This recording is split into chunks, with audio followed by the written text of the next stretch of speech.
really basically, I'm glad we have this opportunity to talk, and I just curious. I guess you've certainly changed your life quite a bit. I'm curious to know more about, where you've ended up these days. Okay, yeah. Well, thanks for having me in this, or giving me this opportunity, really, because it's uh it's an honor to be able to speak to a large amount of people through you. So I appreciate that first off. And where I am now is kind of difficult to describe without also telling you where I was. And I think I was Oh, where most guys were, you know, sure. like we see not just guys, I feel people. That there is obviously some world out here that we are interacting in, and we don't really understand what the fuck is going on. To be totally frank, like most people are just like, well, I seem to be a human. I seem to be on a planet and in the universe. That's the story about what is going on here, though I can't verify any of that stuff, that I'm experiencing something. And I want to feel good and I don't want to feel bad. That's pretty much as simple as it gets. And I think from that place, we all kind of start to try to figure out, how can I feel good instead of feeling bad? And that led you and I, that question, and the question of what does me in my full power look like? Us to understand the outside world as best we could. And that meant like how to talk to people, how to get what you want. Not necessarily saying that this is my perspective now, but how to understand what people's motivations and intentions are, and use all of that information for yourself so that you can either advance your perspective or get closer, in my experience, to understanding what the hell is going on around you. And where I was I wrote a book called The Tao of Badass after I had studied for 8 years, maybe, and practiced and was teaching for about 6 or 7 years. I started a company. Originally, I joined a company called, I'm just going to tell you the whole thing, but a short version. I joined a company called Ask Romeo. It was my first teaching gig, and they made me like go to a bar and watch me like try to attract women, and it was like a really intense experience. But I had long and wasn't scared anymore, and was confident in my abilities to make things work my way. To be in a situation where things weren't necessarily going my way and to flip them so that they were. And so, to where I felt as though I could accomplish almost anything I wanted. And so I started doing that. Once you understand one thing, I realized you understand pretty much everything here, like how it all works. It all works based on the same kind of principles. And that's like, when I say here, I just mean reality, right? Like Earth, or whatever you want to call this whole experience of life. So I started applying like that information to other parts of my life. Company and going to New York, I started another company called The Art of Charm. And at that time, it was a few people. It was Jordan Harbinger, who's a friend, John Zubak, who was also a friend, and myself. And the three of us started that company together. And then over time, it grew and grew and grew. And then I eventually left that company as well and started my own company. It was called Badass Ventures. Then I wrote a book called The Tao of Badass. And basically what I did was I used the Pareto Principle, which is the 80-20 rule, that 80% of the 80% of the improvements in your life come from 20% of your efforts. It's pretty standard, And guy who applies the Pareto Principle to a lot of things. And there's some other people who do in business and they're very successful. So I just did that with my book. I wrote the 20% of stuff you need to know that generates 80% of the results.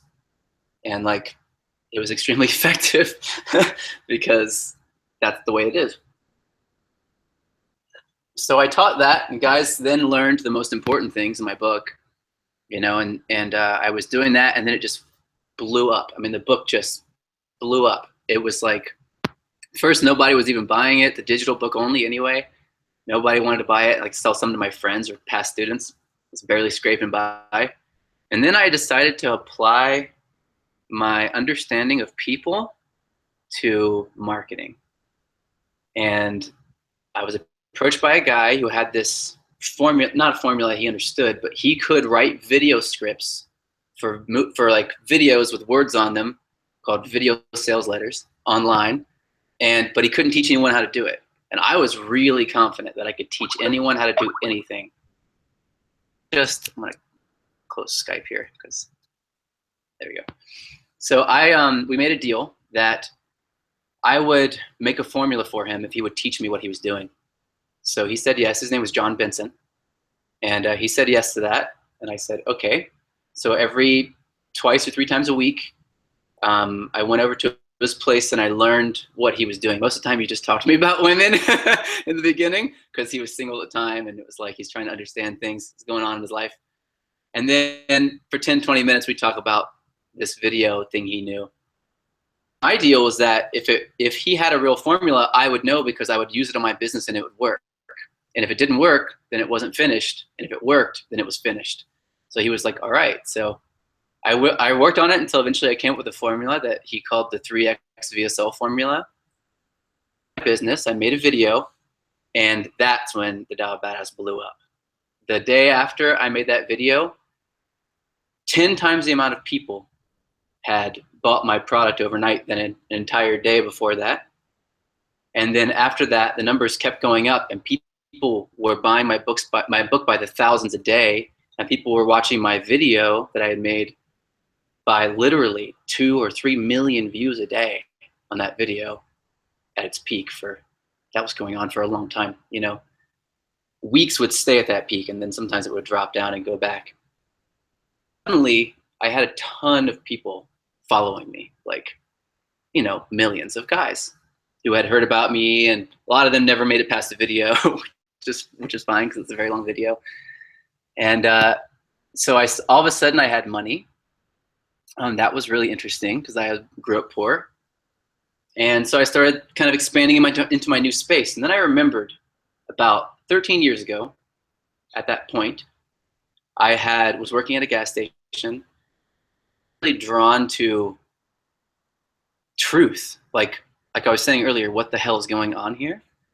And but I couldn't answer the question very easily. I knew I'd have to go be alone in order to do it. So I decided that I was going to if I was going to be in society, I was going to make it work for myself. Like later on in life, I was questioning whether or not I actually had this intention, but then I found an old journal of mine, and I was writing from 2001, 2, and I was like, okay, I'm going to live in society and I'm going to make it work for me, and blah, blah, blah. So I knew that I had this intention then. And right after I left that, I started using my understanding of people to play the games that people were playing. I wanted to have a woman that was beautiful, that loved me, that I loved her. I had a specific girl too that I wanted, like a girl that had come into the gas station I'd worked at, and I was looking at her. I'm like, whoa, this is like, you know, not very often in life do you see a girl just really takes your breath away, like, and you feel so deeply connected to this person, and then you have no idea what the hell you're doing. So that was me, you know, 13 years before this. But now I had made the book. I had learned everything. I had met that girl, same girl, again, 10 years after having not seen her. And then we ended up dating. So I was dating her, literally the same girl. I was living in an apartment in Venice Beach, California. I had my surfboard. I could see the beach. A list that I wanted to do. I had the respect of everyone in my industry, which was the dating kind of world advice industry. I had respect for my family. I had money, and you know, a couple of little things like just experiences I wanted to make sure I had. You know, I wanted to make sure that I had faced certain fears or whatever. And then so I opened up my computer and I checked my bank account one day after the Tao of Badass is doing really well, and I saw that I had made $60,000 overnight in my personal bank account. You know, I have money. I have more money than anyone in my family has ever made, and my extended family as well. I am wealthy. And I had more $30,000 coming in a couple of weeks, and every couple of weeks there was more coming in. So shift for me, I shut my computer and I looked up and I had this dreadful feeling, and out loud by myself and out loud I said, oh shit, because I remembered that I made a deal with my universe, all these games like learn how to attract women and make money and get respect and have friends and blah, blah, blah. And, be able to go into any scenario and fit in. And if they didn't fulfill me, that I would continue my journey of like trying to understand what the hell's going on here. And I realized when I shut my computer, even though I had everything I wanted, I still needed to know what was going on. Because I felt like I couldn't make a decision from the place where I didn't actually know the simplest thing in the world, which was what's the point of living? I didn't know what to do. If you don't know what the point is, it's not your purpose, because your purpose is born from the point, If you don't know the point of existence, then you can't know your purpose in existence. You can just dilute yourself and lie to yourself about what that is. That eventually takes you to a place of spinning in a hamster wheel, where you're like playing some role and doing something out of obligation doesn't make you happy, and then you grow older and you get sick, and then you die. And then you die having never known what it was like to live. And that was the reason why I had to change everything after that. I was like in the middle, I was the top, and I knew that everyone was going to think I was nuts. But I needed to know what the answer was. I wasn't the only person who was going through this. Even in the industry, there was a couple other people that when they saw me started to reach out to me, and they're like, yeah, like once you change your character and your personality so many times, and you realize that your character and who people see you as is a product of your design, then you start to wonder, who the fuck am I really? And that question brought me to the most amazing I have ever had. I mean, since then, it was for about 2 years after I had that realization and shut my computer, it was torturous, like pure hell of watching everything that I had built fall apart. However, it was slowly, so I had time to adjust, and I just did my best with it and try not to hurt anybody on my way through. So what that looked like, though, actually, is that I started to read books again, very specific books, and I started to say yes to things that were showing up in my reality. I'd like find some coincidences that would happen. Like I would be thinking about something, and somebody would call and ask me if I wanted to do the thing I was thinking about. And I'd be like, wow, that's crazy. Instead of just like brushing them off, I started saying yes to them. Like, sure, what's the downside to doing that? And like, maybe this will help me figure out what it is that I'm trying to figure out. Before, for a while, I had just been reading a book, the same book over and over and over again. And as weird as it was, tremendously. I'm going to show you the book. Just 1 second. I can bring it with me so you can see this. It's probably not a very typical thing to do, but person. Here it is. Okay, so this book is called Zen Flesh, Zen Bones. This is the book that whenever I was in the gas station working, the reason why I even have had any ability, and even still have any ability with interactions, or that I understand people at all, is because I started reading this book over and over. I literally read it maybe 15 times. My only rule was that I had to learn a different thing every time I read the book. And the book is called Zen Flesh, Zen Bones.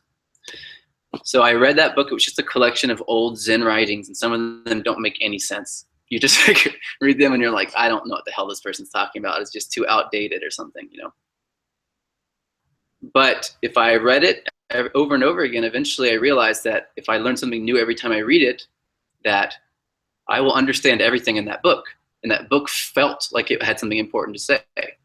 So I took that idea, and once I started reading this book over and over, I started to see into people where they could come into the gas station at the time where I was working, and I'd like know things about them that I wouldn't be able to ever know. And that eventually translated into body language study, which is actually than anything else in my journey of learning to attract women, was learning how to read body language. Because then I could read minds. I could be like, look at somebody and they're talking and I can understand the subtext of what they're saying and have that conversation with them instead. And it automatically snaps them out of their character, where all their defenses are, and drops them into who they really are. And as long as I don't bastardize that with some personal agenda, then they stay there with me. So I decided to do the same process with another book. There was a book by a guy named Jed McKenna, and it was recommended to me twice in one sentence. I was talking to a friend, and he said, oh, you have to read this book, Spiritual Warfare by Jed McKenna. And then I was like, really? Oh, yeah. Why? You know, I'll check that out. What do you think about it? And as he was about to answer his question, another friend came up, and everyone's like, hey, what's going on? And he goes, hey, I saw you earlier, and I thought that I should tell you, I saw your tattoo. Have you ever heard of an author named Jed McKenna? And my friend was like, I was just saying that. Oh, my God, that's crazy. So I was like, all right, this is definitely something for me to pay attention to. So I looked this guy up. He's not a real guy. No one knows who he is. He wrote 3 books in the beginning. It was a trilogy. The first one was Spiritual Enlightenment, the Damnedest Thing. The second one was Spiritually Incorrect Enlightenment. And the third one was Spiritual Warfare. So I read Spiritual Warfare, and it blew my fucking mind. Like, everything he said, I've been waiting for an author to stop putting their own belief system into their book, trying to sell it to you as spirituality. Every single person that I had read did that somewhere tiny in there, you know? Even in the smallest ways, most people wouldn't even notice. They would still do it. Not everybody does it. Now I've read books of people who don't do it and didn't then, but I just hadn't had exposure to them. This guy was so refreshing. So I read his second book, which was Spiritually Incorrect Enlightenment. I read that one. And then I read his first book, which was Spiritual Enlightenment, the Damnedest Thing. And then I read the third one again, and then the second one, and then the first one, and then the second one, and the first one, and the third one, and then the first one, the second one, and the third one again. I read them through, all of them, each, 4 times each. A year and a half after that conversation happened. And during that year and a half is whenever everything really started to click for me. And I realized that every belief I had was not true. That means that I believed it because it wasn't true, because I couldn't prove it, so I needed to believe it and have belief in order to accept it. A thing that was true was something that I could perceive directly, because truth is personally verifiable. Someone's word for what the truth is, you can see it for yourself directly. And since all of my things that I thought were true were actually beliefs, things that I had no proof of whatsoever, then I started to let go of them. And as I let go of those beliefs, I also let go of the characters I was playing for people, the roles I was playing for them. Like, you know, I was like people's boss, and also in certain ways people's therapist and their coach, and to some people their savior, and to some people their antagonist. And this was for people all over the world that had this perspective of me in some way or another, had some expectation of a role that I would play.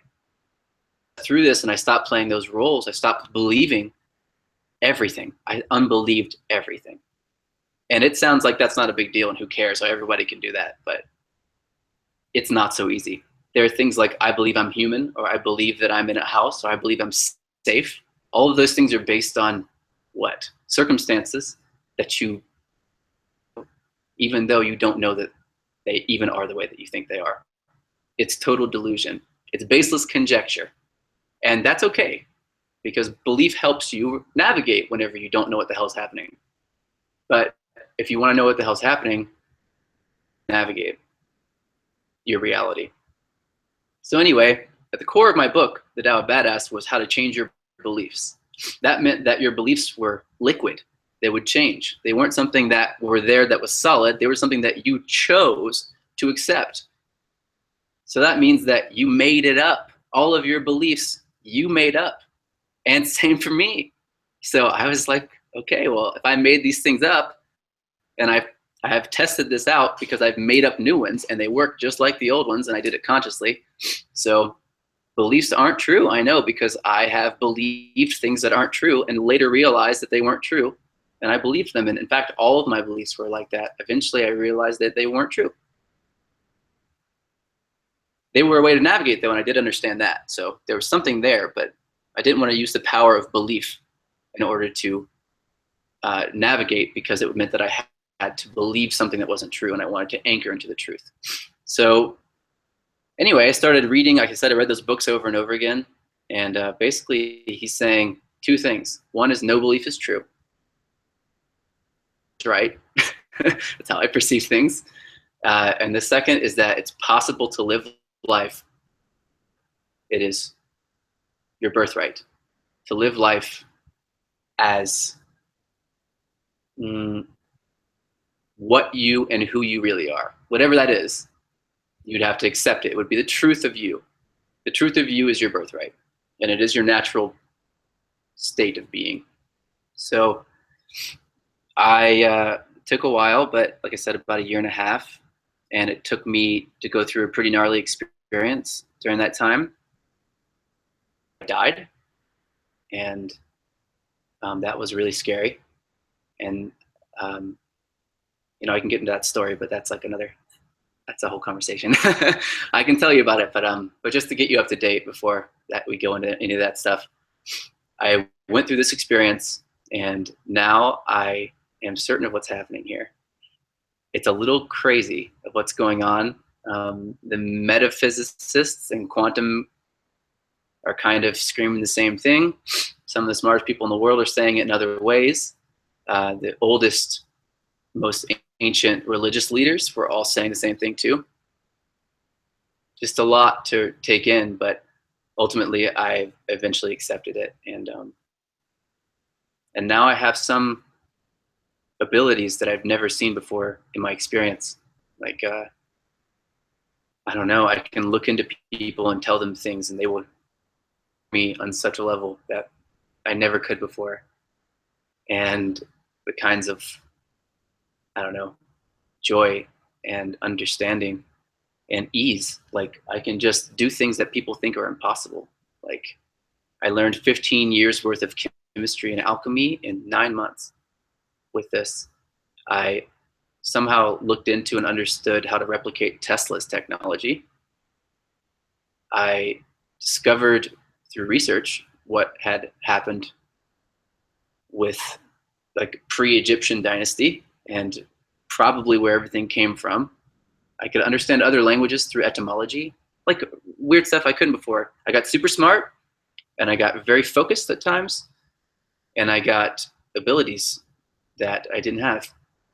Physical abilities, you know, to be able to be very good at things very quickly. And I realized eventually that everything I was teaching in the Tao of Badass was teaching people how to mimic their awakened self. And the awakened self is the self that knows and anchors in the truth. It's the you not deluding yourself with belief. So that means that all of the stuff that I was teaching, and everyone is teaching, that attracts women, is actually you mimicking the version of you that is already awake. And when you wake up, meaning that you accept what's going on here. I know I haven't really gotten into what's going on here, but things. So, but when you do accept that, everybody responds to you positively without your effort. That's the point. You're not supposed to have to and need to always go around and play these games with people. Tao of Badass, my perspective was that this information is a scaffolding on the outside of a building. And when you're done with the renovation work on the building, you take the scaffolding down anymore. That's the point. And when you do renovations, you put the scaffolding up, and you do that. You do the renovations, but you take it down so the world can see the result.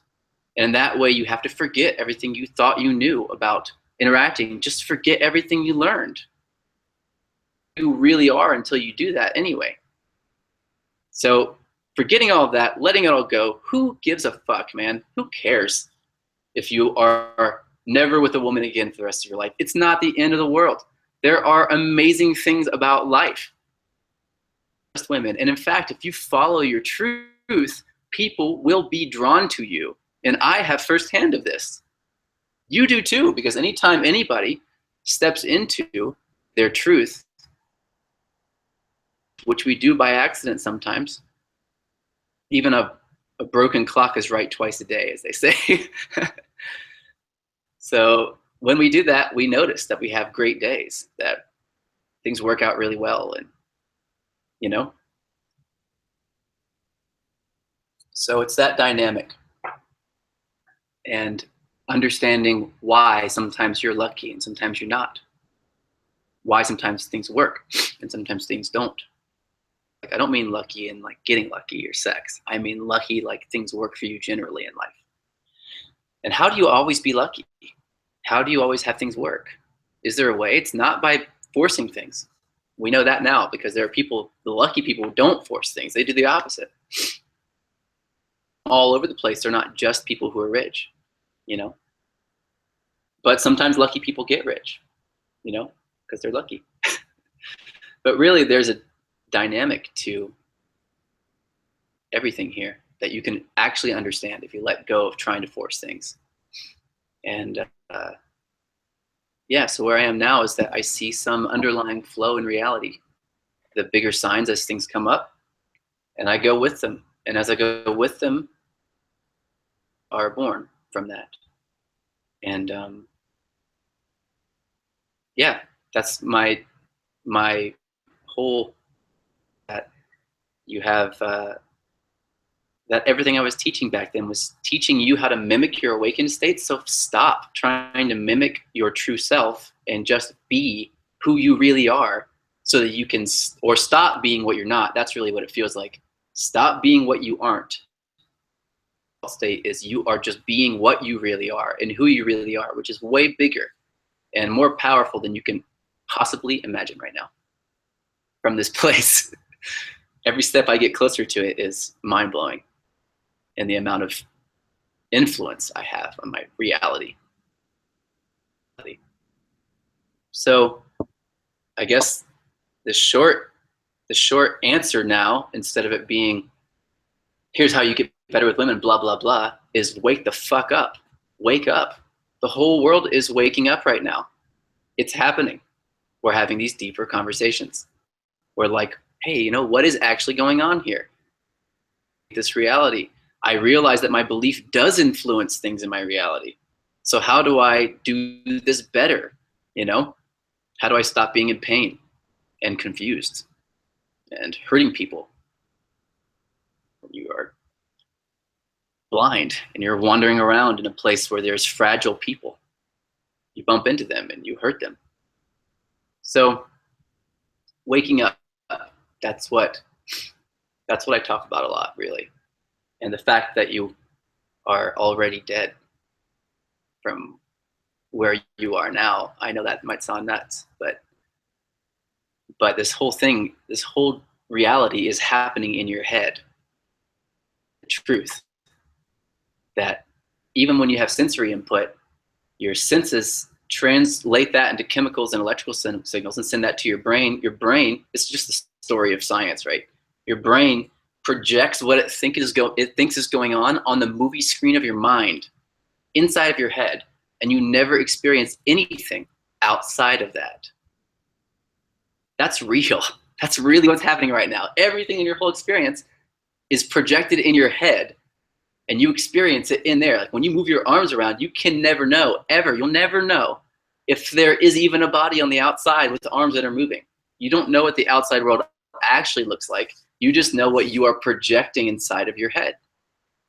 You never experience anything on the outside of that, and that's a very important point, because if the truth is personally verifiable and you never experience anything that happens on the outside of what's being projected in your head, that means you can never verify that out there even exists. Personally verifiable, and you can't verify that the outside world exists, then it doesn't. Not in the way you thought. It's like a dream. in that you are projecting your experience and experiencing it at the same time. You're projecting it onto the movie screen of mind, and you are experiencing it from your seat as the perceiver at the same time. Just like a nighttime dream, only this one reacts differently. It's synchronized and it's consistent. It doesn't just respond to your thoughts. It responds to a deeper thing inside of you that you've learned to call belief. But it's not belief, actually. It's like your true, powerful preference without ego. And from the place of letting go into this reality and accepting you're dreaming, and that you've been dreaming since the beginning, that it's all been your dream, that everything is for you, it always has been, that everyone you meet here is actually you, that when you look at somebody, they're not someone else. They are you, but you. And you're dreaming. And you've been doing this since the beginning of time. And you can learn, because you've forgotten, how this dream dynamic works if you humble yourself. But if you get your ego involved, you suddenly can't see that you're dreaming anymore. You control things, and you stop lucid dreaming, and you fall asleep with everybody else in the whole world, pretty much. So the game here is not to try to advance yourself or your cause. The game here is to remember that you're dreaming. And if you're dreaming, that means you're the creator. People call you God. And everything that you see here that is built in your honor or fought for in your honor, in God's honor, is for you, a message for you. Because in a dream, everything is for you. And everything's a message. So from there, there's a really big game to be played. A very big game. And you're being invited, everyone's being invited to play.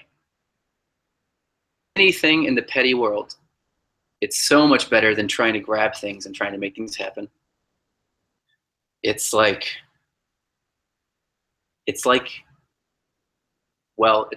imagine your whole life is a dream, which it has been.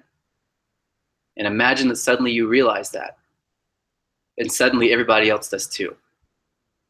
The next thing that we do together is dream this world in a way that we like it. I'm not the only one who is waking up to this and who realizes this. There's a lot of people that are going through this. And no matter what you fight, trust me, I did not want to accept that this was what was happening.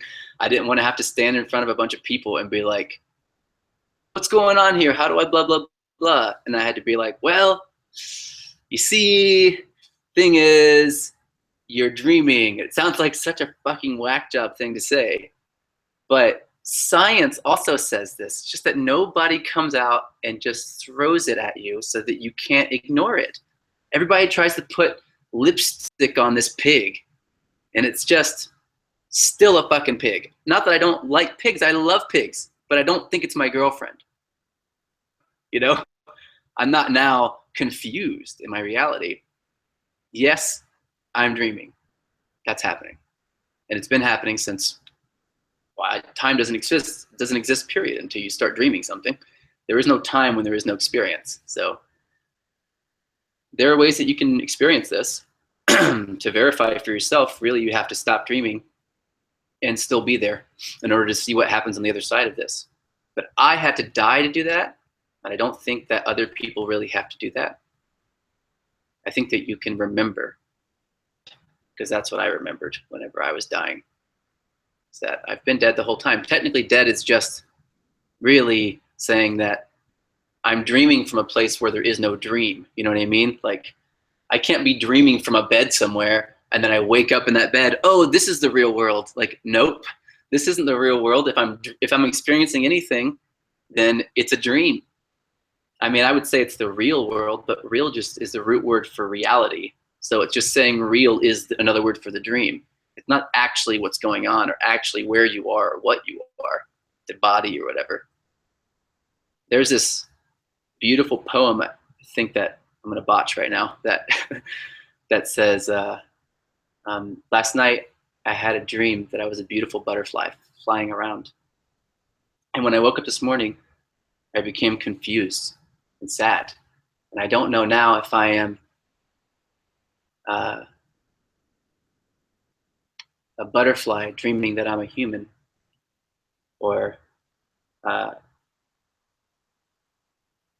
or a human who is awake. Basically, I don't know if I'm a human being or if I'm a butterfly dreaming that I'm a human being, or if last night I dreamt that I was a butterfly as a human. Which one is real and which one isn't? And movies are starting to, even that are coming out, are starting to talk about this. Like the new Alice in Wonderland, the time when we recorded this, there was Alice in Wonderland Through the Looking Glass came out, and the whole point of that movie, very end, he like looks to the camera, it's like this moment, and she's like, well, how do I know what's a dream and what isn't a dream, or if this is a dream or isn't? And he says, who's to say which is which? Basically, you're dreaming. Even in real life, you're dreaming. You're creating your reality. There's a lot of people that are just trying to say this, that have been trying to say this forever to everybody. So anyway, that's where I am now. Does that answer your question? Well, I'm sure there's probably still some specifics people would like to know. Hmm. Well, like what? So, how does it manifest itself day to day, basically? Or that, what you do now that maybe is different from before, Uh-huh. Yeah, so like, if I'm dreaming, which I am, then that takes away most of the behavior that I had a need for before, right? I needed to like try to push my agenda or something. So I don't have to do that now. Now I have tons of free time. So I occupied myself eventually with things that inspire me tremendously. And one of those things happens to be making medicine. I didn't see this coming, but I started to study alchemy. I mean, like ancient alchemy. And turns out there's been a bunch of other alchemists between ancient alchemy times and today that have recreated old experiments and eventually created an entire area of practice that became known as chemistry. Alchemy is the root for chemistry. Alchemy and chemistry have the same root word, which is chemia, and chemia means it means the black art, or the art of the black sand. And that was because the alchemists back in the day in Egypt would go scoop up this black sand and get the minerals out of the sand. And that's how they were getting their medicine, basically extracting essential oils out of minerals and things like that. Really strong medicine comes from things like that from back in the day. So studying these things, you find that when you don't rule them out, because you're dreaming, so anything is possible within a dream, you might go through a little bit of like, well, I'm searching for some really cool shit to dream up here. I really want to have a good time. And some stuff is fake and it doesn't go anywhere. Well, alchemy does. Alchemy leads to all the way. The whole study of alchemy has been an honor to help people evolve to accept their true power. And that is what eventually became medicine. Medicine and hermetics, medicine, medics. This and the hermit, the word hermit, everything comes from the same place, which is the study of alchemy or the practice of alchemy in ancient Egypt, is as far back as we can follow it. Even like Hermes in Greece was the same god that they got from Thoth in Egypt, Thoth was the father of alchemy and of literature and a bunch of other things, math and stuff like that. He was like the great teacher. So that's how we even know how to make medicine at all. That's how pharmaceutical companies are even in business, because pharmaceuticals originally was this ancient healing practice of alchemy that eventually just got written a new name, and then chemistry was made instead of alchemy. And then they said all this stuff having to do with the more advanced stuff having to do with metals and things like that, we're just going to erase from the experience, and we're only going to heal things when they are bad and not make people evolve, help people evolve into their like power. So the whole pharmaceutical industry is not now about making people healthy. It's about fixing people when they're broken. And there's an incentive in that mindset to have people be broken. And there's not an incentive if your intention is for people to be healthy and powerful, not to just be not broken. So So if you're going to, the whole pharmaceutical industry now is about fixing people. And I think that's great. It has a place, especially with trauma. I mean, you get like your arm cut off or something happens and you're happy they have morphine or something, you know, you're happy that they're giving you this thing and that they have doctors with knives and sewing things together and your physical form is being put back together again. And you're like, great, you know, that feels good. And then, but when it comes to recovery after that, recovery is just so much better done in the old way. And then beyond that, to be healthy again, beyond where you were before, the old school way of doing it is much better. So I tend to extract essential oils with alchemy. I make something called spagyrics, which are where you take the essential oil of something, you take the alcohol of it, so you ferment it and get the alcohol, and then you take the powder left over and you burn it in a furnace, which I have right behind me. You can see the chimney stack right here. And then you get a ash and you soak that ash in water and you filter it and then you evaporate the water and you get these salts that are left at the bottom. It looks like there's nothing in it, but when it dries, there's salts all at the bottom. Take those salts, add it to the essential oil and the alcohol that you got from the fermentation, and you digest it at 105 degrees for, usually I go a month with it, and it recombines into a medicine. And it's 30 times stronger than the medicine would be if you were just to take the essential oil. And the essential oil is tremendously stronger than eating the plant because most of the medicine you can extract into the essential oil. So I started looking into the body, right? Medicine and how it works in the body. What's the best thing for the body? How do I elevate myself? How do I make myself smarter? And things like that, which I was telling you about before. And I started making these extractions after doing research, you know, all over internet and books and things like this, finding things that make you smarter and then taking them, being smarter. I got smarter. I could just understand things. I don't feel smarter, but it just seems like everything is obvious now. But I think that's how probably smart people would feel, is that they'd feel like everything was obvious. They wouldn't have to do a whole lot of work to understand things. So yeah, my day-to-day looks like I wake up, you know, put on some awesome music in the house, have bone broth. I don't overeat. I drink most of my nutrients through essential oils and through bone broth and tea.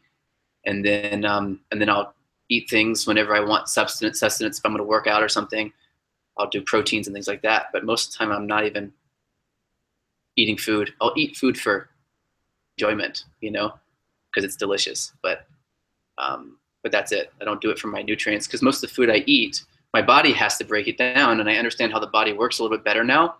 And I know that my body would be much happier and it'd be easier if instead of making my body break it down and spending 80% of the energy that I get from food, using it again to break food down, which is what you do. Instead of doing that, I can give my body nutrients that I know how to extract now through studying alchemy in my lab, which I have in my house, and then extract them and take them. And I can get nutrients from anything, like anything that you can buy in the store, even things you can't buy in the store because people don't see a market for it. I can make them for myself and get these major upgrades. So my day-to-day most of the time now looks like doing that, playing some music, studying projects that are like, most of the time they have to do with medicine. I made medicine for a friend's wife who has Alzheimer's disease, and for my little cousin who has epilepsy, and for friends that have headaches or friends that have cancer, or anything I can do through research, I will extract it and help people if I can.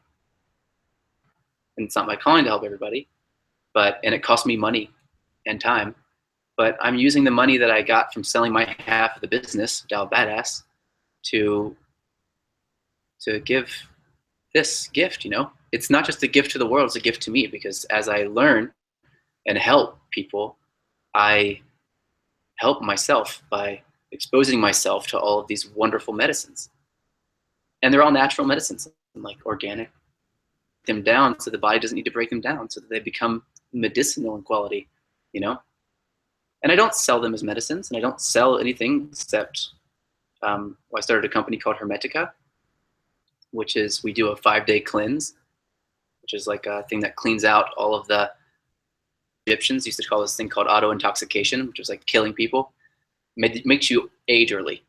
where your intestines are covered, lined with this mucus over time from eating shitty foods. It sends mucus to your intestines and it coats your intestines. Then when you eat food, the food goes into your intestines, but it doesn't absorb through the intestinal lining because it can't. And then it gets to the end of this tube, basically inside your intestines, and then it comes out and all these toxins come out and you get sick and tired and lethargic and everything.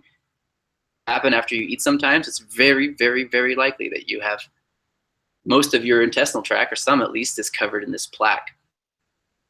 So I used an ancient recipe from that and put it together, and we built our own cleanse, and I did it twice in the past 2 months, and I'll do it again this month. Actually, it's 5 days you don't eat, you just do this cleanse instead, and it hold on just 1 second, and it clears all of that out of your intestines so that then you can heal your stomach basically and absorb all the nutrients for your food, you know. Just 1 second, someone just came to my door. Real life, it's happening. Hey, Ben?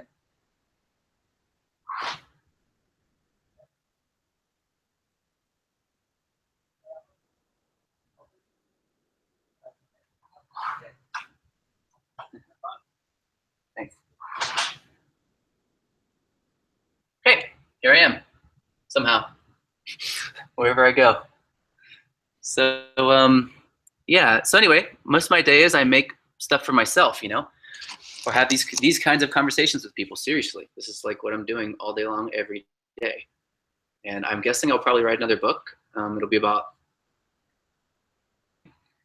and how it pertains from where I went to where I am now. But for now, I just kind of offer this to the world, and you know, I'll show you. Like, this is my board right now. I'm not sure if you can see it or not, but my marker board's got just the craziest shit ever from all this ancient study, like what all these symbols mean, what the zodiac originally was, what the symbols for all the planets and everything are, you know, just like fucking complex, just very interesting reality for me right now. And I'm learning that pretty much anything that I need or want, I can make myself and do it way better and faster and cheaper. Almost everything myself here in the lab, and I can understand it. So yeah, that's my life, you know. I wouldn't trade it for anything. I don't have a big house. I don't live fancy. I don't have a ton of money in the bank or anything. At least not right now. At the time of recording this, I probably will soon, I'm guessing, because why not? And then I don't know. I just want to be here for the world in any way that I can. And if the world needs me to shut up, I'll shut up. And if the world needs me to speak up, I'll speak up. And right now, it seems like the world needs me to speak up. So I'm really grateful for that. For the past couple of years, it's been telling me to shut up. And I have been obliging. Okay, well, that's definitely very interesting. I guess I was real curious. I was very curious about something we chatted about before we had we got on this conversation. I had uh, I guess speculated, but you know, you had mentioned that today that you don't care about meeting or attracting women at all, and that you live in a different reality, and that you said you'd come to realize that waking up is the best thing to do. That all attraction books that work are asking you to mimic your awakened self, and I guess I speculated from that you know, either, you know, for whatever reason, women have certainly taken a lesser role in your life.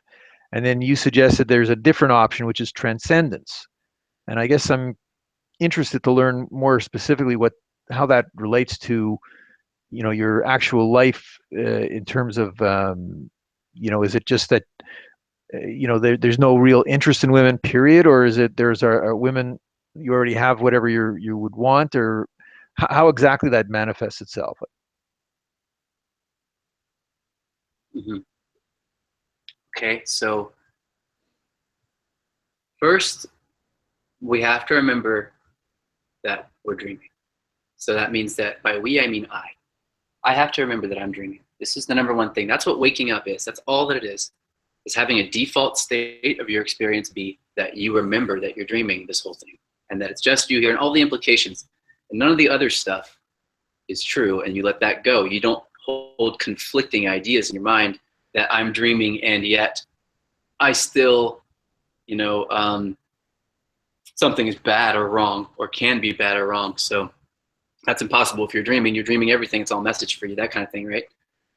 So like that changes everything, right? It means that when I go into a place, I have just as much opportunity to get a thing that makes me happy or that fulfills me if I walk into a grocery store or a bar, or if I sit in my living room and I don't even leave the house.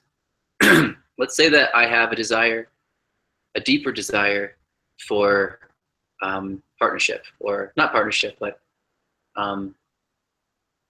romantic connection with a woman. So whenever I realize that I want that, it's not that I want it. It's more that I recognize that it's a preference that is there. It's not that I have this like, I don't know. I'm not trying to get anything from anyone. The first thing I do is realize that I even want a thing in the first place. Like the gratitude I have for wanting something is immense, because not wanting anything means that nothing inspires you.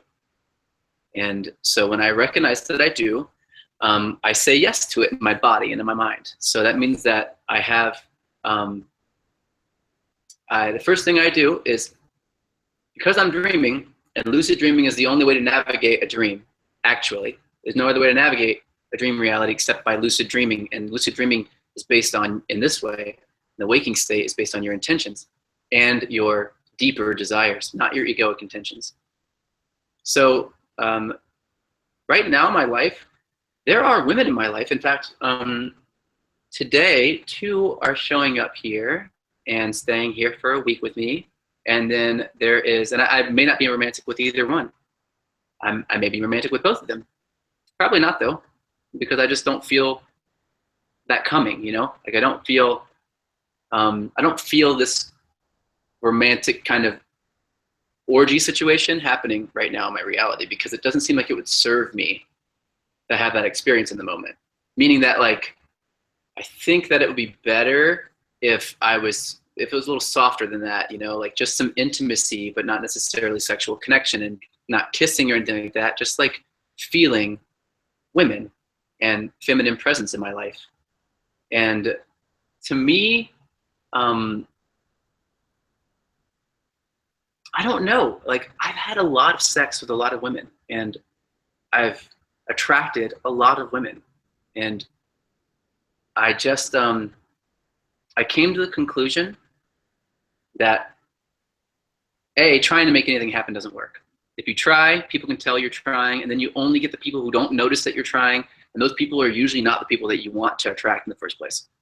The best thing is to not try, right? That's like everybody's telling you that in the first place. Don't be try-hard, don't be outcome dependent, blah, blah, blah, right?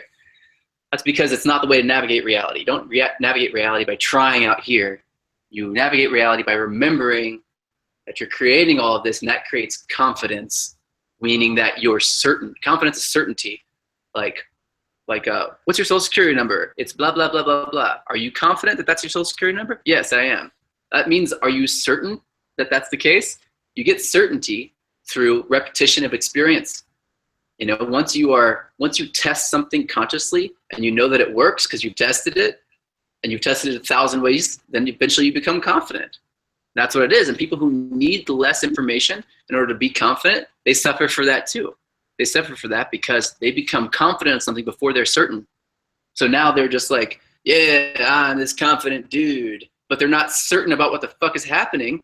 So one person walks in and they're dreaming, and they know they're dreaming. They see this confident dude over there. It's laughable what's happening. I know the game that's happening. I know the words are going to come out of your mouth before you even say them. The games that people play are obvious. And it's not that women have taken a lesser role in my reality, as kind of the wording that you suggested. It's quite the opposite. They've taken a much larger role, in that when I see a woman that I'm connected to, I see a goddess, because I see myself as a god, not above or below anyone else. but I don't see the smaller you when I look at you anymore. I mean, I can if I want to. I see that there. It's like a painting, and I like it. It's cool, and that's like nice. It's important. If the smaller you was annoying, I couldn't hang out with you or be friends with you, you know. But as long as it's not, I look past it, because I know that you are in there. The you that I'm talking to is the one that hears my voice right now and sees me, and that's the one I'm talking to, not the little one that is thinking and trying to have conversations and connect, or whatever the hell the agenda happens to be. It's not about that. It's about letting it go. So letting go of women was major for me. Like the whole last 15, 16, maybe even longer years of my life have just been about women, you know? The reason why this happened actually is that I broke up. My last girlfriend and I, we broke up, and I was like pretty just spun around after that happened, because there was a lot of pain that I had gone through in the transition of that relationship. And my brother said something to me, my younger brother. He's only a year younger though. And he's like, you know, since you were little, I've never seen you without a girlfriend. And I was like, oh man. And maybe I've been focusing on women for like actually 2/3 of my life now. And maybe something happens when I stop doing that makes me whole, you know? So I stopped doing that. I was like, okay, letting it go. I obviously don't need a woman. Like, that's ridiculous. Not that I don't need a woman. I don't need anything. I'm totally complete as a being, not just as a man. It's just, I'm not just a man. I'm God dreaming that I'm a man, which is lovely. And I'm a man too on top of that, right? I'm a man because I'm dreaming that I am one. But it'd be silly of me to just take one of those realities, you know, to say that I'm just a man or I'm just a God. So having this dream experience now, when I let go of women, I realized something powerful. And then all of a sudden, a different kind of woman, which is the woman that I've been wanting this whole time anyway, starts being interested in me. And it's like, I'm not in an exclusive relationship with anyone. I can't be. It doesn't make any sense for me to be in an exclusive relationship. That doesn't make sense. Like, it's not that it's not right sometimes, or not right for other people right now. It's just that right now for me, it's not what I'm supposed to do yet, because I haven't gotten that yes, you know, from anyone. It doesn't mean that people aren't worthy of that or aren't cool enough. Women aren't awesome, and I wouldn't be with them exclusively.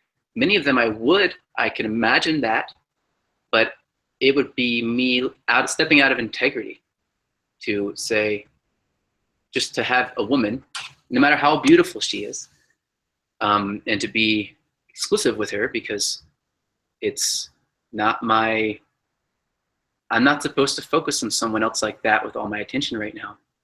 I'm supposed to focus on healing people and upgrading. I don't see it as healing. I see it as upgrading people, but upgrading people to normal and beyond, and upgrading myself to normal and beyond. And that's it, you know? That's a gift that if I am called to give that gift for the world, and it means that I can never touch another woman again, I will say yes. And I will not ever touch another woman again if that was the case, because I'm called to do this. It's not just this. I'm called to also speak of this. Like, to stand up and say, this is my reality. This is how I navigate my reality. And I'm not going to pretend otherwise anymore, you know. I will hang out and have a good time, and I'll party with you, and we'll have a good time. And it'll be wonderful. When it comes down to it, I won't pretend like something else is going on. So that sometimes can be confronting for people. Women also can begin to be romantic with me in some kind of way. And I won't sleep with them. Like, I will seriously be with a woman and cuddle with her and like snuggle with her at night and stuff, and not sleep with her. And she will want to sleep with me, and I cannot sleep with her, because it's not because she's not attractive. They're all very attractive. It's just transcendence is what I'm talking about. Like, you transcend the need to believe that you aren't whole already. And so all of a sudden, and then whatever your desire is, you let it be what it is. And it just so happens that I don't give a fuck. That, like, I see sisters and brothers in other people. And sometimes when I see my sisters, we have a connection. I can tell that there's a romantic possibility there. And sometimes I even say yes to that because it's time for me to do that. But I will not. I gave my body up to the universe and my sexuality to the higher me, right? And if it's not supposed to happen, meaning it's not within ease, I'm not a total yes. All the things that were like, when you look at somebody like, that guy's got it made, you know, he just sits there and blah, blah, blah. And you try to figure out why he has it made and you try to mimic that in your own experience. And then women start to come towards you and then they're like, something's weird about you. You're not like this other guy. Like, that's all that happens if you mimic other people, you know? And what they are doing is what I'm talking about. They're letting it go. As soon as I let it go, my gifts that I give to the world attracted so many women. I cannot tell you how much better it is to navigate this way around women. I thought originally that being a dating coach was like the ultimate, right? Because you'd be like, girls like, blah, blah, blah, what do you do? Ha, ha, ha. She's already a little bit attracted to you. And then you go, oh, you know, I teach guys how to attract women. And she's like, what? You know, like, what are you talking about? Is this for real? And then I'm like, yeah. They're like, whoa. Part of them is like, I'd like to know more about that, you know? And then you can easily attract women. It was like the shortcut that made you better at doing the thing you were doing by accepting that you were it, right? So I accepted that I'm a dating coach, and all of a sudden I'm better at attracting women because I just say that I'm a dating coach, you know? So this is what was happening. But then letting go of all this stuff now and being on the other side of it, I realized that was child's play. That the kinds of women that were attracted to me then, the kind of attraction they had for me was fickle, that it was role-based, and that they always needed me to play some game, even though they didn't mean to do that. And I always needed them to play some game for me to make me feel better about myself. It was just stressful, you know? Like when I started trying to sell the Tao of Badass for the first time, I literally lost from like here to here on my hairline. It just, you could like measure it back in lines. It could be like January, February, March, April, May. It's just like forcing things. Your body does not like it. And your body, when it doesn't like reality, you don't like your reality. You can ask anyone who's ever been in torturous pain before, or has ever been sick, couldn't do anything about it, you know, or has ever had a death experience. Like, you have to chill out and take care of things here, you know? And when you do that, and you finally let go of the whole game, no more game. You're just like, fuck games. I'm gonna play the game of no games. I'm gonna play the game where I play no games. And when I have no games happening anymore, I'll know I won that game, you know? Because you can't win a game that never ends. That's ridiculous. Like, you can't win the dating game and you can't win the money game because it never ends. If you don't always put effort into it somehow, you start losing. You're a slave to the games you think you can win that you can't. And there's only one game that you can win, and that's the game of no games. That's where you stop playing all the games you have in your reality until you have no more games left, and then you've won, and that game is over. That's the only game you can win. And then you don't play games. It's not about playing the games. It's about dreaming your reality, which you're already doing. You don't need to play any other game on top of that. This one's already pretty fucking difficult, and I mean, it can be if you want it to be, and it's available for you. And all the shortcuts to everything exist only within this game. There's no other game to play where it's going to actually give you any shortcuts. The way to get everything you've ever wanted is to stop playing the games that you thought were going to give you those things. So I stopped playing those games. And now, some of the most beautiful women I've ever met in my life, hands down, want me and want to be around me and want to understand me and want to be sexually with me and love each other and are totally in support of me being with other people if that's what I want. But I don't need other people. I don't even need any people. I appreciate people so much. Like, I didn't build this computer that I'm talking to right now. So I appreciate whoever built it for me, because I'm dreaming it, but I didn't dream that I built it. So I appreciate other people for everything that they do for me and everything that they do that allows me to have this perspective that they have done, you know? And I think that that's the way that people, when they think about it deep down, they are really appreciative of each other. And it's like, wow, thank you for existing and for holding that perspective for me and for being you and for letting me learn from you, letting me get a reflection, because the real reality is that I'm dreaming. So anything that feels other than that is pretty lovely. So I find that I was a healer for a while. I was whatever, women would come to me when they were wanting to be sexually liberated. It was like I had a line of women that wanted to be with me sexually because I could tap into this part of me while we were making love.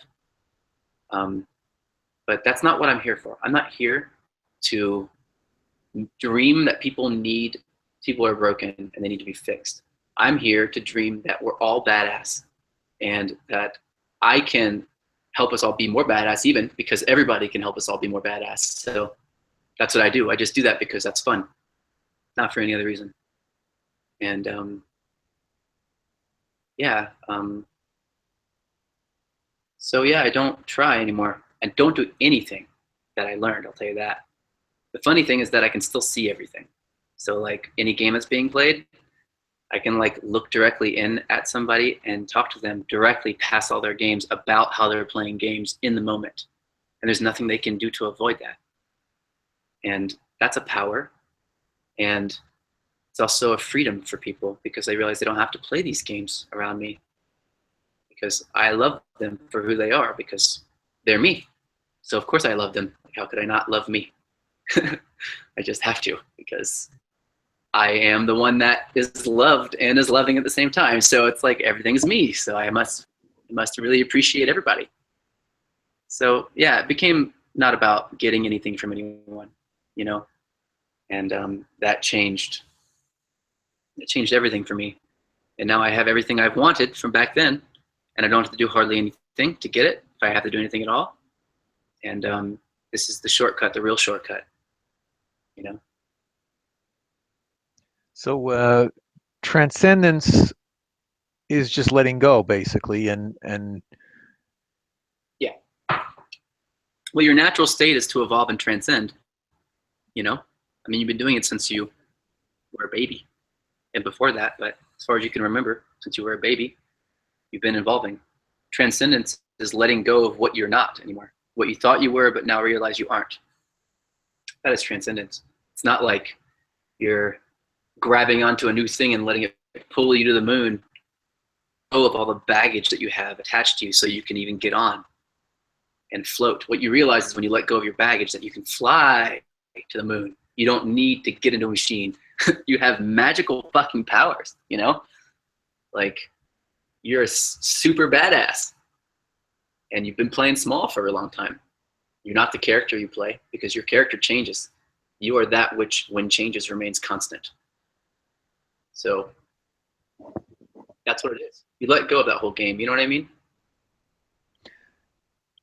One of the things that I kind of notice with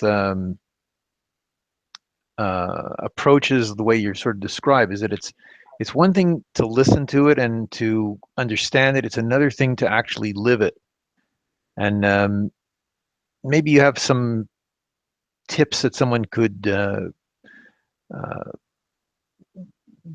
they maybe didn't think of, or maybe is not immediately apparent on how to go from where they are to where they are transcendent. Yeah. Yeah, there's like there's one major thing I've noticed that helps everybody. And that is that you have to accept that you want this, that you've wanted it the whole time, and that you're going to get it. Because whatever you want, you do eventually get. When you hear like the opportunity to live within truth, to like not bullshit yourself at all, when you think about accepting that you're dreaming and unbelieving everything else, and part of you on the inside goes, fucking yes. Like, I want that. If you feel that on the inside, thinking about being who and what you truly are, no matter what that really is, no matter what that means, if that's like calling to you in that way, then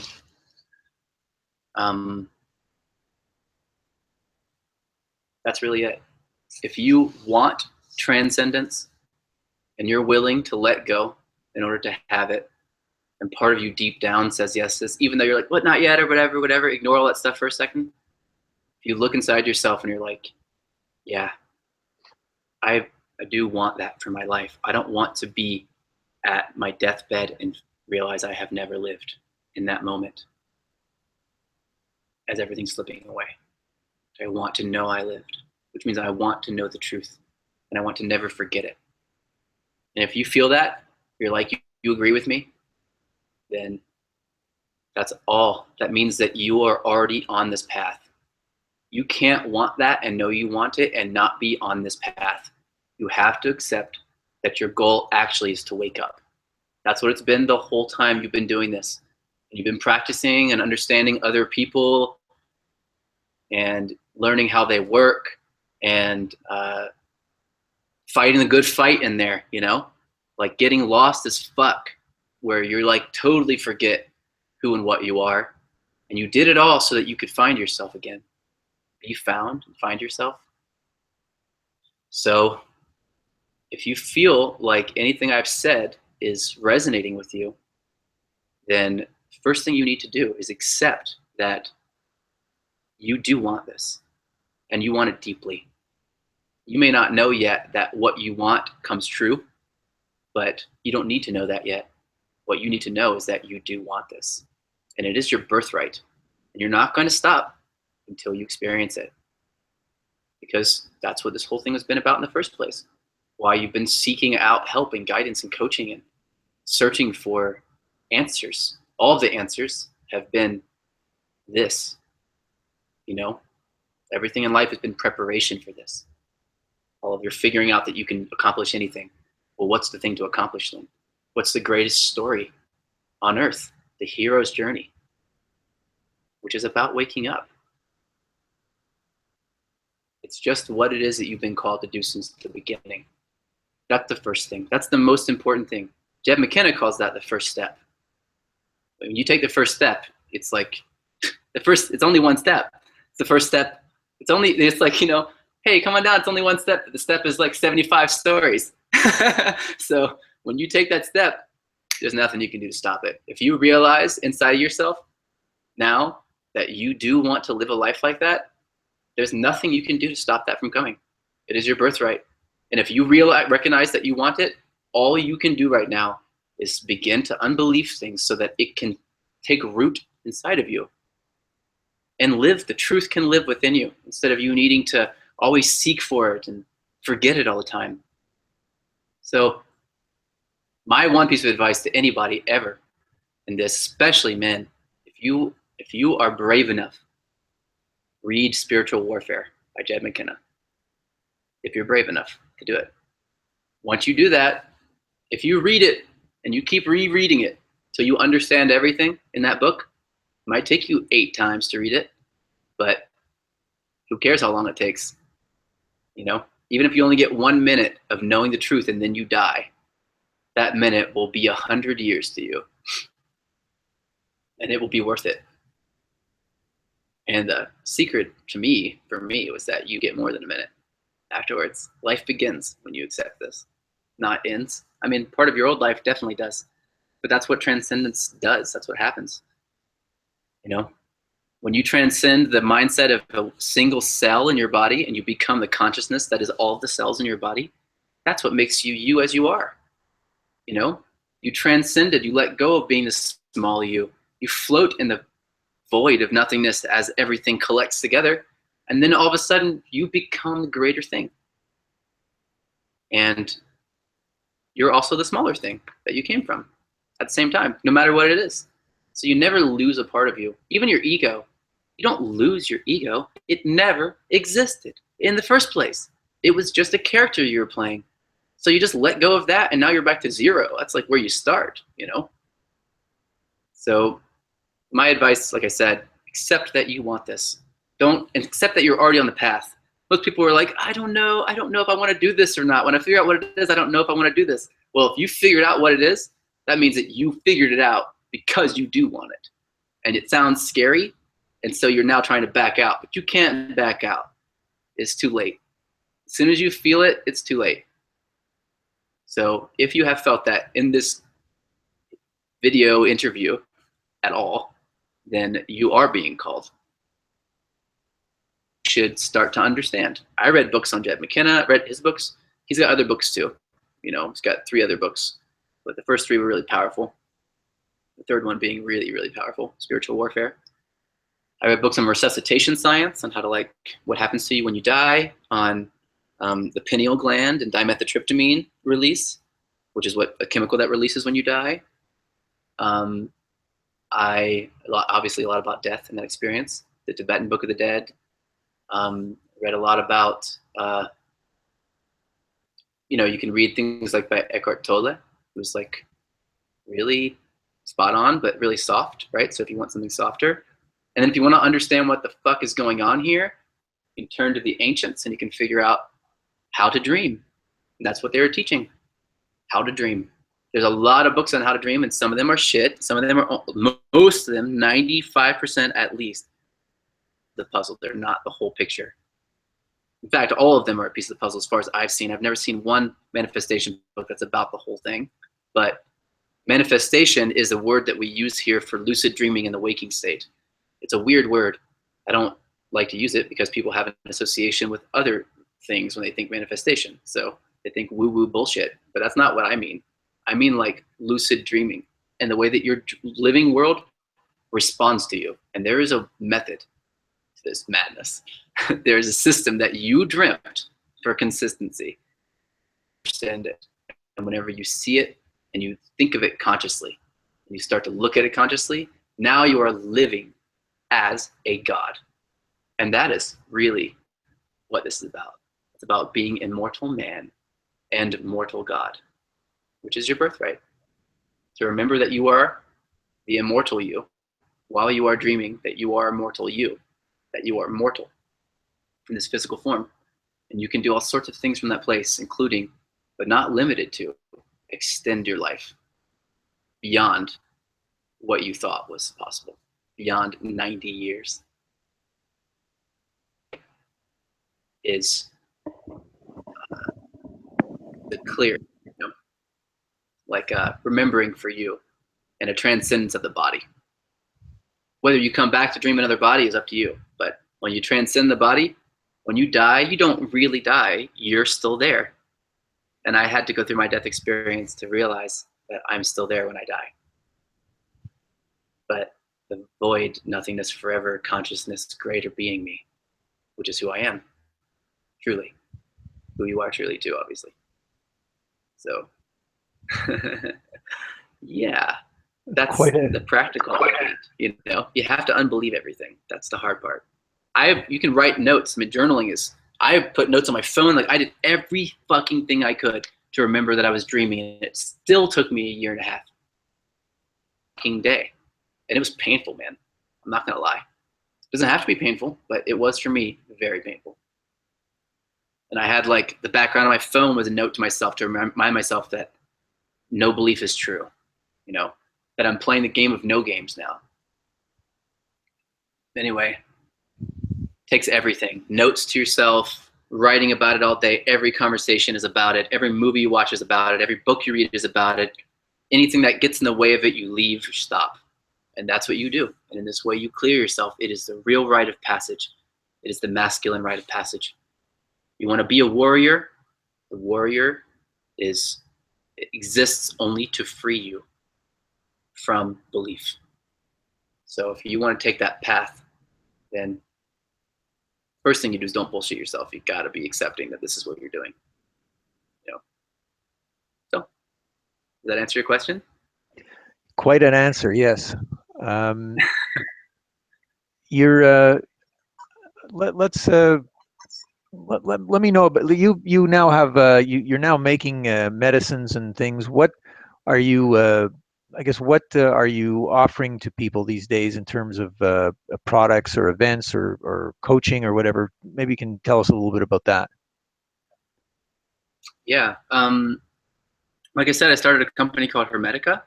Hermetica makes ancient medicine for people now, using ancient traditions of extraction methods and using today's extraction processes and the right materials in today's technology, you know, using scientific heating mantles and glass borosilicate round bottom flasks and things like that, and condensing equipment and things like that to separate everything.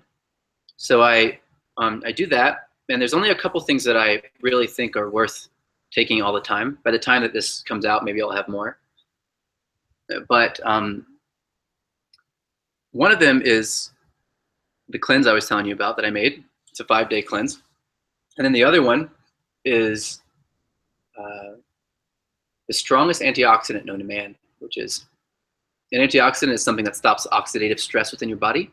Oxidative stress is where oxygen, or free radicals, what they're called, which is an oxygen that's escaped from other elements within your body, starts to rapidly oxidize your cells, which means it kills them, basically. It goes in and it breaks them all up, and it makes you age. This is what the aging process is. Your telomere and your DNA start to unravel because of oxidative stress. So then you get older. There's a point in life when that starts. You start to get older. And before that, you're like not really aging. You're just kind of like getting bigger.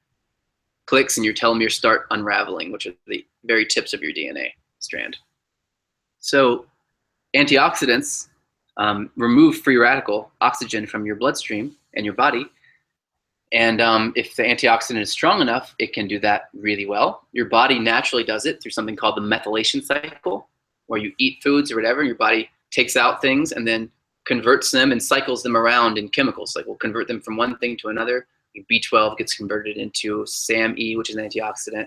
The byproduct of SAMe can produce L-glutathione. Glutathione can produce another thing, and it kind of circles around with folates and whatever through the whole process. So you have this cycle of called your methylation cycle that your body automatically produces antioxidants so that it can go into your body and scrub out anything that's bad. So if you take antioxidants directly, see if I have a vial of it. No, don't have a vial right here, but I can grab one in a second and show you. Actually, I'm gonna take you into the lab so you can see the lab also. It's not very clean, but I don't really care. I'm doing a bunch of glassware cleaning at the moment, and I can show you in there. So here's like a mess of my scientific heating mantles right now. So here is what the strongest antioxidant known to man looks like. This is philosophic clove. Oil of clove is essential oil of clove is if you were to take blueberries are have an antioxidant rating of 2400 on the ORAC scale. ORAC is an antioxidant rating scale. One drop, that's a cup of blueberries, right? Essential oil of clove has, depending on where you look, but if it's what they're looking at and not just a cup of cloves, one drop of essential oil has an ORAC rating of 10.4 million. So what I did is I took clove, which is the strongest antioxidant I could find. There are others that are very powerful, but they also have significant side effects, not clove. Clove is wonderful for your body. If you drink too much of it in your stomach, it'll kill everything in your stomach, including the parasites. So you don't want to drink too much, but I take it under my tongue anyway, and only one drop whenever I do it. It is antiseptic, antiparasitic, antioxidant. It is, geez, what else am I thinking? It's an anesthetic. So if they used to use it for your teeth when you had a toothache, they put a drop of eugenol, and eugenol is the active ingredient in clove. The minerals that I extracted, I did a traditional spagyric on it, which is why I call it philosophic clove. It's where you take the essential oil, you get the alcohol, and you get the salts. And I got 2 types of salts and 2 types of essential oils from the same plant. So it's like I did a lot of work on this thing. And then I recombined it and digested it so that all the salts dissolve up into the essential oil, and the essential oil becomes water soluble, so it becomes dissolvable and acceptable by your body by a tremendously larger amount. So now it's about 30 times stronger than a typical drop of essential oil. Essential oil is 10.4 million of clove on the ORAC scale. So I just figured that if I was going to make something, it should be as powerful as possible. And so I made the essential oil of clove in this way, extracted with all these elements and put it back together. I sell that. So about 3 months worth of that currently. Day, I'm not sure if the price is going to go up, but currently it's $44. And for the cleanse, it's $55. It's 5 days, and you don't eat anything, so you definitely don't spend money on food. You just take apple juice with it. Basically, in order to get it, you have to, I mean, you can email us or something. Like, I don't care about the checkout page or something. Maybe you can have a link or something underneath this video or whatever. You can go to the checkout page and order if they feel like it. But it's not like I'm really trying to push it, you know. It just is taking off by itself because it's medicine to be healthy, you know. Clove is like very magical in that the samurai back in the day used to have a secret where they would carry a clove pouch of clove powder on their side during the winter, and they wouldn't get sick all winter. They could walk barefoot and go from town to town and whatever. There was an island in Indonesia that never had any epidemics. Although all the other neighboring islands were wiped out from epidemics, they never had anything. And then one day the Dutch came over and cut down all their clove trees, and everybody died immediately after that. Clove is a very magical. I had to offer it to people. If you're thinking about upgrading your spirit, like your mind, you should get oil of gold. No fucking doubt in my mind. I've taken more oil of, there's an essential oil in everything, including metals. And the essential oil of the metal doesn't have any metal in it. You can get it tested with the spectrometry report. Metal in it. It's just an essential oil like you would get from a plant, but it's from the metal. And in order to get this essential oil, I studied forever to try to figure it out. Only one other person in the world besides him at the time was making it. Studied with that person too, and put it all together, taking it, you know. And this medicine is like nothing else I've ever taken. I mean, it is like mind-blowing how much smarter it made me over time. Probably took it for like 8 months or something. And, you know, some every day because I was learning from him how to extract it. And now I extract it myself.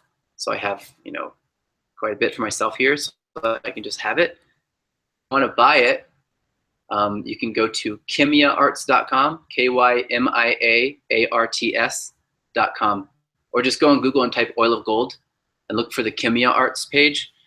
It's $25 for like a month's worth. It's really inexpensive right now. So I'm not sure how long it'll be that, but that's not my company, and I don't make any money from that, nothing. I just know it's a really, really good product.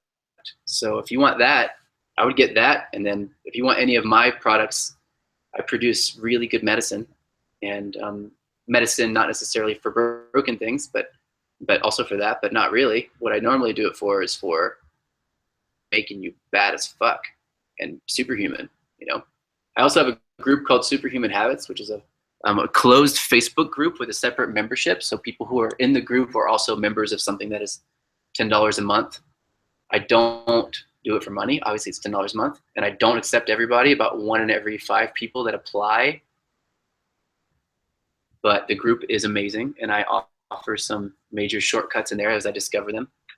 And they test, you know, anything as I finish my more potent, awesome upgrades of like in the lab and stuff, or have information that I learn or shortcuts. So that's it. I mean, we just work together on that. It isn't like it's about me. It's just about being superhuman. It's about being who and what you really are, you know, not playing like you're less than that. So yeah, that's what I really offer now, I guess. And then pretty soon I'm going to have a lot more things from Hermetica. I mean, I'm going to be teaching Hermetics, which is like how to navigate reality. I'll be teaching this stuff, which is like stuff, which is what I've always really taught.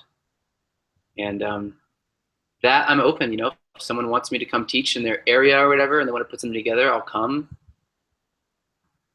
if I can. And then, I don't know, I'm just in service in this way to people. I'm done being like small-time celebrity author guy and whatever business person or whatever fuck tiny games I was playing. I just don't care. So I help people realize that they're amazing, that they're already whole, and that way right now I'm making medicine that does that, essential oils, and I keep saying medicine, but really it's natural essential oil healing essential oils,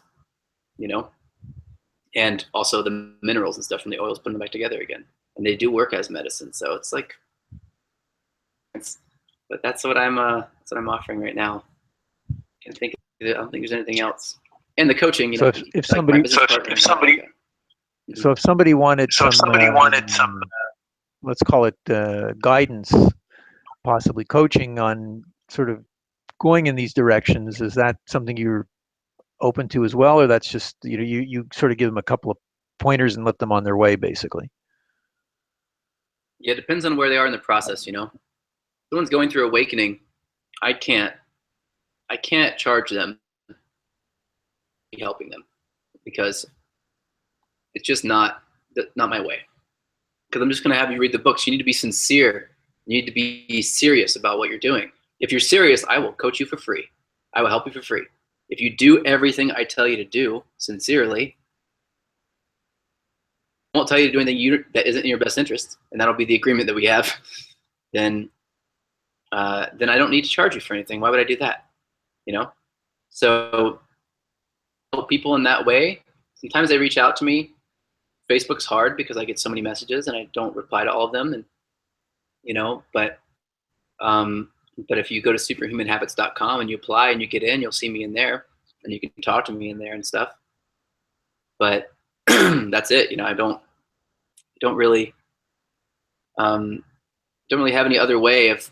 I'm not really into charging people for coaching, but I would love to go teach again and do another tour and teach stuff that is important, and I can do that. That would be lovely. So if you want to if you want me to teach you ever anything, you have to make it so that I can do that. Not I don't need to trade people money for that, because it's not worth it to me. Think that money is going to solve their problems. They can just pay me and I'm supposed to give them all the fucking answers, or to play some games with them like that. So rather than that, people who show me they're sincere, I help them for free. And when it comes to teaching bigger classes, I'd love to teach bigger classes. I'd love to teach a class on hermetics, on alchemy. That would be lovely. Showing people how to make their own stuff, showing people how to navigate their reality, and how to dive into what is the bigger game that is here of manifesting that you are God embodied, fucking, Well, I guess I want to thank you for taking all this time and explaining what you've been up to and how it all works. I think it's pretty fascinating and very different from most of the other interviews I've had. And I hope so. Yeah, no, definitely. And I really found your approach very refreshing and enlightening. And I guess basically I just wanted to thank you for taking the time and doing this. And I'm sure we're going to get some very interesting response to it. Yeah, I'm really curious about what people think and feel. I've been I've been feeling like maybe people have been wanting me to come up and say these things lately, and I haven't taken action on it. So when you reached out to me, I took it as a sign, actually, that I was supposed to finally tell people what's going on with me, and so they'd know. But it's my pleasure, man, and thank you so much for having me. It's such an honor to be able to speak and to be heard, and just, man, such a gift. Thank you for doing what you're doing. Well, thank you. I'm going to stop the interview now, and then we'll see how this gets reacted to.